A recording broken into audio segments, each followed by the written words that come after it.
미가서 묵상일기 12번째. 이웃사랑은 복입니다. 미가서 2장 8절로 10절. 요즘에 내 백성이 대적처럼 일어났다. 전쟁터에서 고향으로 돌아가는 장정들처럼 안심하고 지나가는 사람들에게서 너희는 그들의 옷을 벗겨갔다.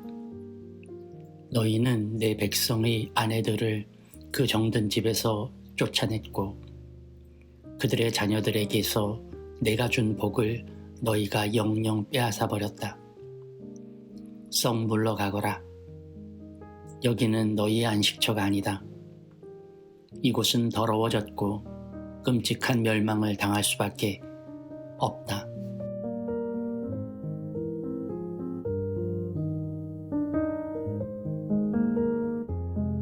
좋은 아침입니다. 이제 날이 풀리나요? 어제는 제법 야외를 거닐만 했습니다. 참 시간은 어김없죠. 다 아는 사실이지만 그 순간 추위가 기승을 부리고 나의 몸을 결박하는 그 순간에는 그 아는 사실조차 믿기지 않죠. 시간은 우리 편입니다. 주님께서 그 주인이시기 때문이죠. 오늘도 주인 되신 주님을 믿고 한날의 서름을 먼 날의 영광으로 바라볼 줄 아는 예언자로 사시길 빕니다. 오늘 본문에서 미가는 하나님의 심판을 부르는 이스라엘의 죄를 나열합니다. 정리해보면 세 가지의 죄를 고소합니다.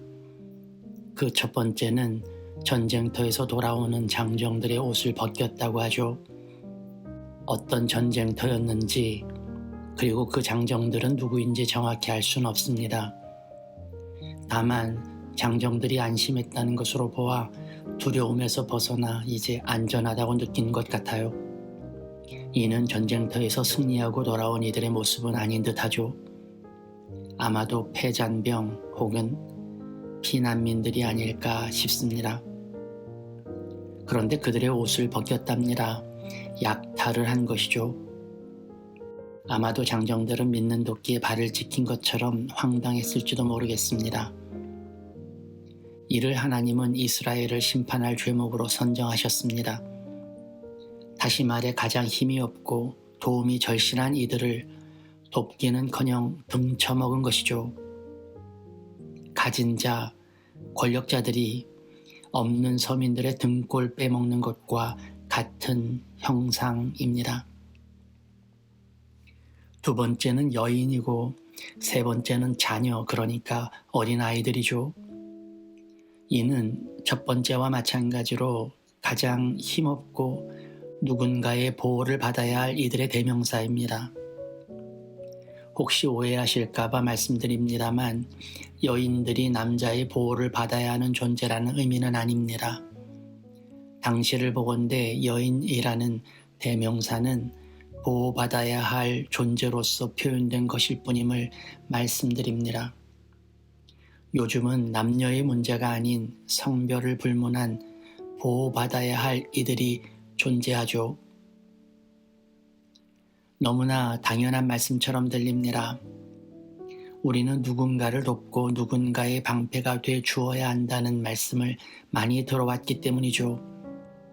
교회가 그런 공동체가 돼야 하고 교회가 그런 이들의 방패가 돼 주어야 하는데 과연 지금 교회가 그런 역할을 잘하고 있는지 돌아보게 됩니다. 그렇다고 교회를 탓하거나 우리가 조금 더 남을 돕자고 말씀드리고 싶지는 않습니다. 남을 돕는 일이 과연 도움이 될까 싶을 때가 많기 때문이죠. 우월감에, 기득권에, 남을 마치 자신의 밑으로 보고 도움이라는 말로 포장해 2차 가해를 하는 경우들이 요즘 많기 때문입니다. 다만 저는 오늘 본문을 보면서 조금 삐뚤 생각을 했어요. 그것은 이 죄들이 심판의 동기였다면 반대로 이들의 편에 서는 것은 축복의 지름길이 아닐까 하는 생각입니다. 오늘 본문에서도 하나님은 내가 준 복이라는 말씀을 하는 것으로 보아 연약한 자들을 돌보고 함께 섬기며 서로 사랑하는 일이 주님의 복을 부르는 길이라는 사실을 더욱 명확히 하죠. 이웃 사랑은 복입니다. 이는 무슨 사명이나 받은 복을 되갚는 일이 아니에요. 하나님은 우리에게 힘든 일을 맡기신 것이 아닙니다.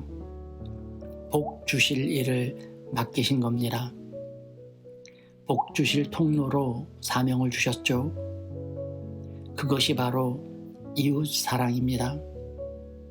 우리가 서로 사랑하면 주님의 제자가 되듯이 우리가 연약한 자를 돌보고 그들을 보호하며 함께 섬기는 것은 주님의 복이 우리에게 흐르게 하는 힘이라는 사실을 깨달아야 합니다.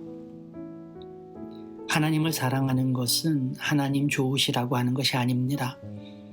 나에게 좋은 일이기에 하나님께서 우리에게 계명으로 주신 거예요.